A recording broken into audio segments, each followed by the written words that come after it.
Hello. Welcome. Greetings. I'm Michele. And you know who I am. You were once Augustus Caesar, or Octavius, Gaius Octavius, many names. How did you keep them straight? You don't. Was there one that you preferred above all others? At a time, yes, but after a while you believe what you are called after a while. It is an old saying. If you are called something many times over, you will believe it more often than not. You are what you are identified with. So may I know your spiritual name? Shanakwal. Shanakwal. Mm-hmm. Can you spell it? In English, Yes. S-H-A-N-O-K-W-E-L-E.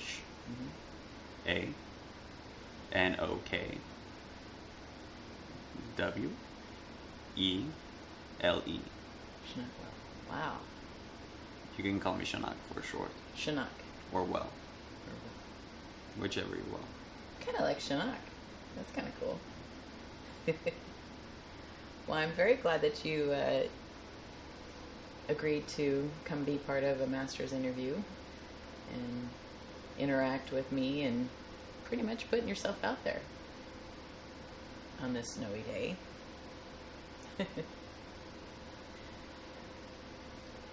And after spending some time with reading about you this morning and revisiting some old research I had used on you for my first book that never got published, but I think that part was more on your latter years. And this time I would like to talk about your experiences in your younger years, because it seemed to be a lot more formulative, and I think it would be of interest for viewers to get to know young Octavius and how you had to deal with the forces. So you wish to know about what happened when I was in my prime? Right. I have notes. It was interesting to read, and I had forgotten that you were the grandnephew of Julius Caesar, and that you did not know until Caesar was assassinated that you were designated his heir because he adopted you and pretty much called you son. Can you talk a little bit about your reaction once you were made aware of what happened? Me, overwhelmed. Others, furious. Well, you were 19 years old. You'd already gone out with Julius Caesar, on many campaigns. So you got a taste of military leadership and seeing Yes, outcomes. but there was others who were trying to get the position long before I ever did. To them, it felt like an offense that I was given something for not even trying. Even though because of your age, being young? Yes. And not only that, because of it was last minute that You were not with him. You would have been killed too if you were with him. Yes, I would have. So I would like to talk about the Ides of March a little bit. That your reaction to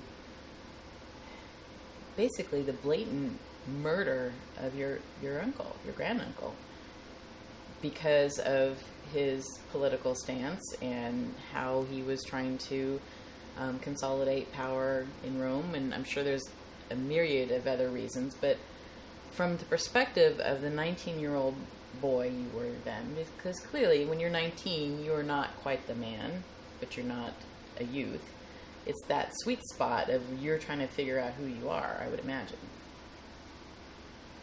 Can you talk about your thoughts about what happened with your granduncle? And like I said, I was overwhelmed. You try having one of your family members assassinated, and then you can come talk to me about how you feel. It is not something that you wish upon anyone, because it is real amount of cruelty to even perceive such a thing. And on top of that, I had the overwhelming other pressures added on top of that was expected of me. Because you probably had, advisors and people giving you advice on, do this, don't do that. Regardless, but that's behind the scenes. In the public eye, I was seen as someone that needed to take charge, that someone the whole populace of Rome could look to for guidance and leadership and wisdom. And that was not me at that age. Because was the opinion with Julius Caesar divided on support of outrage because he was murdered versus people who despised him? I mean, the opinion of the masses, you knew very well how that transmitted changes in the government. Yes, not all were happy, but none of them really liked the fact that their leader was murdered in cold blood. Because remember, just because he's not doing so well doesn't mean another will do better. Was it really polarizing that you had people who were against it and were, against the murder, and people were for it? Were they... Think of how scary this would be. If someone assassinates the president and then gains power from it, don't you think that would be most upsetting to the American masses? Yeah, it would be very polarizing.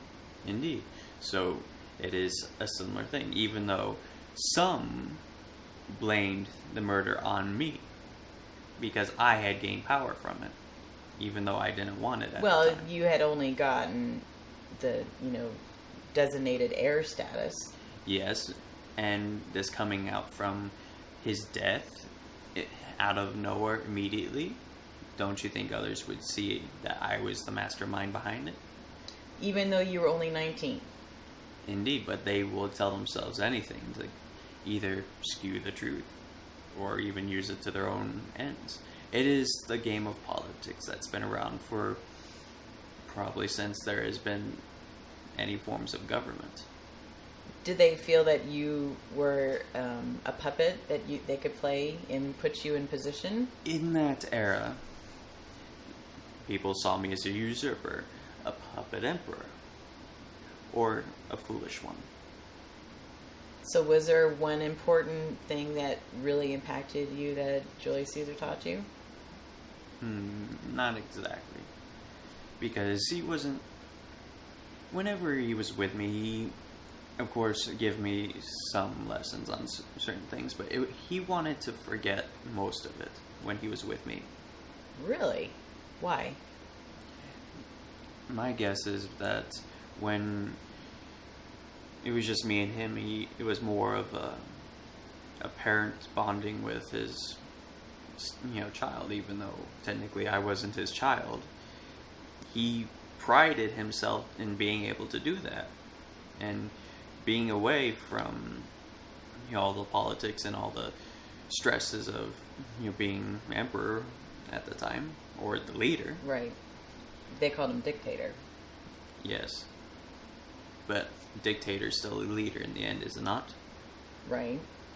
Regardless if it's by force or not, it is still one who leads. Right. Remember, a leader can lead by example or lead by force. It does not matter, because in the end, it's still the same thing.